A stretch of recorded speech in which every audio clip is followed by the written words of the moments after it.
தினம் ஒரு சட்னி. அந்த வரிசையில் இன்றைக்கி பார்க்க போகிறது வள்ளிக்கிழங்கு சட்னி.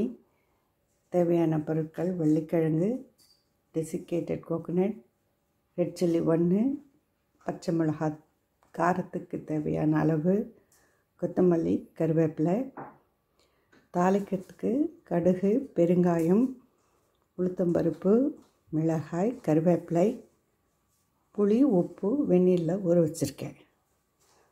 வள்ளிக்கிழங்கு ஆரோக்கியத்துக்கு நல்லதாக இருந்தாலும் கொஞ்சம் வாயுத்தன்மை இருக்கிறதால இந்த சட்னிக்கு பெருங்காயம் கொஞ்சம் தூக்கலாக இருந்தால் நல்லாயிருக்கும், டேஸ்ட்டாகவும் இருக்கும்.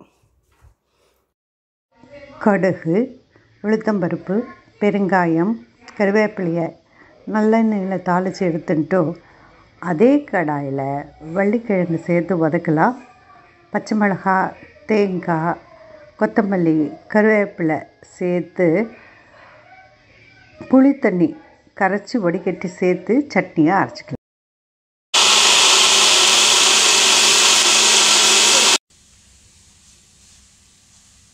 தரக்கச்சவே மடக்கிறது சட்னி.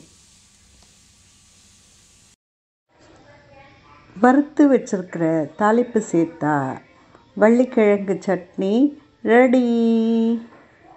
அரிசி மாவில் கேரட் சேர்த்து கரைச்சி தோசை பண்ணியிருக்கேன். அரிசி மாவு தோசை வித் வள்ளிக்கிழங்கு சட்னி ரொம்ப டேஸ்டியாக இருக்கும், ஆரோக்கியமானதும் கூட.